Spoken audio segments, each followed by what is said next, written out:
লা লা লা লা লা লা লা লা লা লা। প্রিয় দর্শক শ্রোতা, কেমন আছেন? আশা করি ভালো আছেন। আজকে আমরা চলে আসছি পঞ্চগড় জেলার তেঁতুলিয়া জিরো পয়েন্ট এবং বাংলাবান্ধা জিরো পয়েন্টে। তো আজকে আমরা তেঁতুলিয়া এবং বাংলাবান্ধা জিরো পয়েন্ট ঘুরে ঘুরে দেখাবো। এখান থেকেই নাকি দেখা যায় কাঞ্চনজঙ্ঘা। এই যে মানুষগুলো দেখতে পাচ্ছেন, এগুলো কাঞ্চনজঙ্ঘা দেখার জন্য ঢাকা এবং বিভিন্ন দূর দূরান্ত থেকে এসেছে। ওই যে দেখতে পাচ্ছেন কাঞ্চনজঙ্ঘা দেখা যাচ্ছে তেঁতুলিয়া জিরো পয়েন্ট থেকে। খুবই চমৎকার।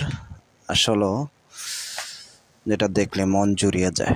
সৃষ্টিকর্তার প্রতি অগোচরে সেজদা চলে যেতে মন চায়। সুবহানাল্লাহ।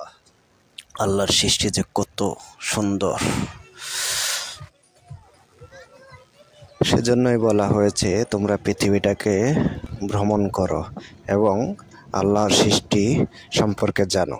আর যতই জানবে ততই সৃষ্টিকর্তার প্রতি সিজদায় অবনত হয়ে যাবে। আমি এখন চলে যাচ্ছি তেঁতুলিয়া জিরো পয়েন্ট থেকে বাংলাবান্ধার উদ্দেশ্যে। সেখান থেকেও নাকি দেখা যায় কাঞ্চনজঙ্ঘা।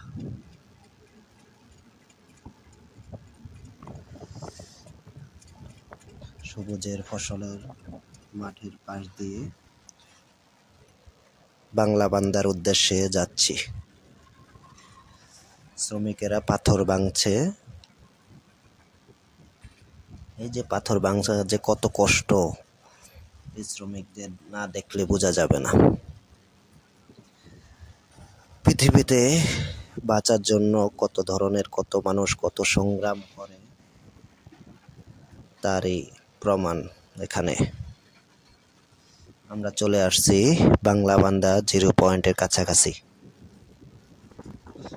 ওই যে দেখা যাচ্ছে বাংলাবান্ধা জিরো পয়েন্ট। এই যে ট্রাকগুলো দাঁড়ায় আছে, এগুলা ইন্ডিয়াতে যাবে, যেখান থেকে পাথর নিয়ে আসবে। এখান থেকে দার্জিলিং মাত্র ৭৭ কিলোমিটার। বাংলাবান্ধার থেকে দার্জিলিং শহর মাত্র ৭৭ কিলোমিটার।